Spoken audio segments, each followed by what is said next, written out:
name's Robin. My name's Martin. And welcome to another one of our short films on marketing. Today we're going to be talking about competitive advantage. Competitive advantage. This is at the crux of the marketeer's theoretical handbook. It's right smack bang in the middle, isn't it?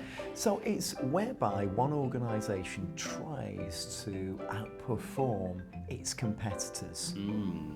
Outperform, that's an interesting one, because I suppose organisations can outperform on a number of fronts. It's a little bit like the tactics of war, isn't it? You know, you can do a left field, right field, pincer movement. I wonder what marketers make of all of this. Well, what they try and do is they try and have a strategy whereby they have an advantage in the market. Now, it could be things like a natural resource, it could be a geographical resource, it could be a labour resource or a skill-based resource.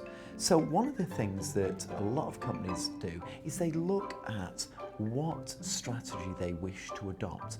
So many companies in China, what they actually do historically is they have a cost leadership strategy.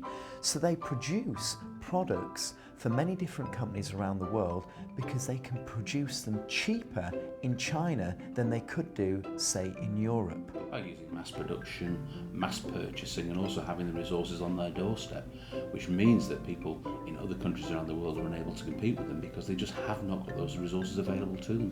So one of the things that many Chinese companies have done is they can compete at a lower cost base than their competitors. So what that is called is cost leadership strategy. So what it will mean is that many Chinese companies can lead the market in the production of mass produced goods because they can produce them cheaper, more efficiently and more effectively than many other countries around the world. And of course that will put them in such a strong position financially because they can steal market share off their competitors because their competitors are unable to deliver goods as cheap as they can. But only certain companies can compete on cost. Well, not every company. If you're an iron ore company that then produces steel that then makes ships all in the space of a few square kilometres, of course you've got competitive advantage. But I suppose there has to be other ways that organisations can adopt a competitive advantage. Because in previous films we've talked about branding and people will pay more for a brand. So it's not always about the cost, it's about the value of the brand. How they differentiate themselves from their competitors by presenting an offering which adds more value to their selected target market. So it's interesting that you should say differential, because differential is a type of strategy whereby an organisation can differentiate itself from others. So you could differentiate on things like a technological advantage. So Apple have always had a technological differential and also a design differential. So a product may be better designed, it may have a technological advantage, so people will pay more because it looks better and it may be more functional or technologically advanced. Indeed, I can see that, and it stretches across not just phones and technology. We're into cars, motorcycles, we're into even things like musical equipment. You've got all sorts of pricing with regards to things like guitars. I myself, when I was over in China last time, went round a guitar shop and you had really expensive guitars, and guitars right next to the expensive ones were cheaper guitars to give people choice. They buy one by Fender and one by a Chinese homegrown company.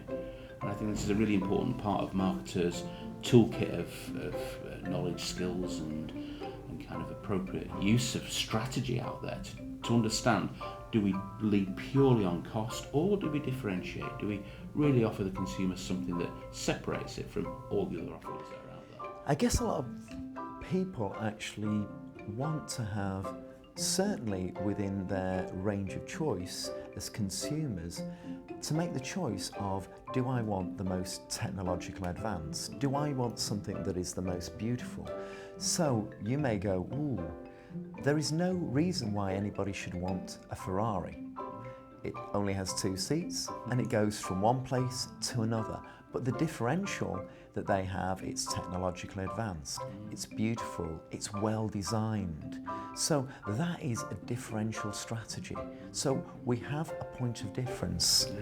And I suppose that then links on to the next area of, if you like, how organisations can think about the competitive advantage. That's really focus in on something that's so specialist, like a Ferrari, because it's differentiated, but it's differentiated to such an extent, it's focused. So that leads us on to another specific type of strategy, which is called focus strategy. So many organisations, what they will do is they can't compete on price. They don't specifically want to have a differential strategy.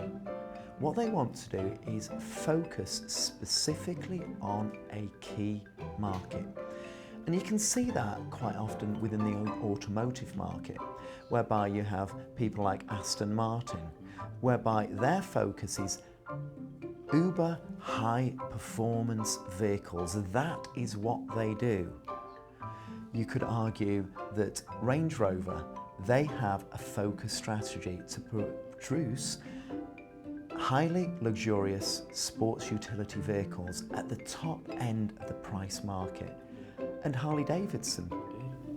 Yeah, they're for them their focus is on the reborn biker, the biker who wants to relive their youth by sitting on a motorcycle with all the modern features and technology, but harks back to the olden days of the Second World War and the look of the bikes from the Second World War. It's focused on that particular target market. So, to conclude, for marketers and big companies and small companies alike, competitive advantage is really important, whether that's on cost leadership, differential strategy or focus strategy. It is, it's fascinating, Robin, how all of these things when put together are the key ingredients for successful marketing. And that ends another short film from myself and Peter. Thank you.